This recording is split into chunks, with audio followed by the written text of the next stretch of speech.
حضرت تھانوی رحمۃ اللہ علیہ کو کسی نے لکھا کہ حضرت پہلے اعمال کیا کرتا تھا، بڑی کیفیت آیا کرتی تھی، بڑا لطف آیا کرتا تھا، لیکن اب وہ لطف نہیں آتا۔ حضرت نے فرمایا لطف اور کیفیت یہ حال ہے، آپ حال کا اہتمام نہ کریں، اعمال کا اہتمام کریں۔ آپ حال کا اہتمام نہ کریں، اعمال کا اہتمام کریں۔ اعمال آپ کے اختیار میں ہیں، حال آپ کے اختیار میں نہیں ہے۔ اعمال آپ کو کرنا ہے، حال اللہ کو دینا ہے۔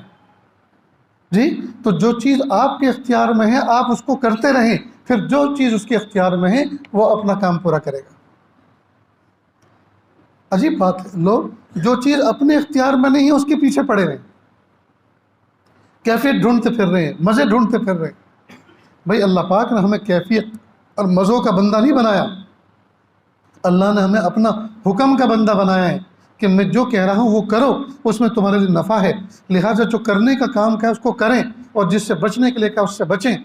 اگر دو یہ کام کریں گے تو تیسری چیز اللہ پاک عطا فرمائیں گے، اور وہ ہے کیفیات و لذات اور انوارات، وہ اللہ تعالیٰ کا کام۔ جیسا جیسا عمل کریں گے، جیسے جیسا آگے بڑھیں گے، الگ الگ قسم کے انوارات، الگ الگ قسم کی کیفیات ملتی چلی جائیں۔ ہر موقع کی کیفیت، ہر موقع کی حالت، ہر موقع کا ذکر، ہر موقع کی لذت، ہر موقع کا نور الگ الگ ہوا کرتا ہے، ہمیشہ ایک ہی طرح کی لذت نہیں ہوا کرتی۔ چھوٹا سا بچہ جب ماں کا دودھ پیتا ہے تو دودھ سے بہتر چیز اس کو کائنات میں کچھ نظر ہی نہیں آتی۔ پھر جب دودھ پی کر وہ بھرپور جوان ہو جاتا ہے، دو روٹی دو بوٹی کھانے کے قابل ہوتا ہے، جی، پھر اس کے بعد دودھ پینے کی برکات سے جو صحت ملی، اس کے بعد اللہ پاک اس صحت کو ایسی ایسی لذتیں عطا فرماتے ہیں کہ اس کو بیان میں لانا مشکل ہے۔ تو آدمی ابتدائی طور پر یکسوئی کے ساتھ عمل میں لگا رہے، اللہ تعالیٰ پھر ایسا دوام عطا فرماتے ہیں۔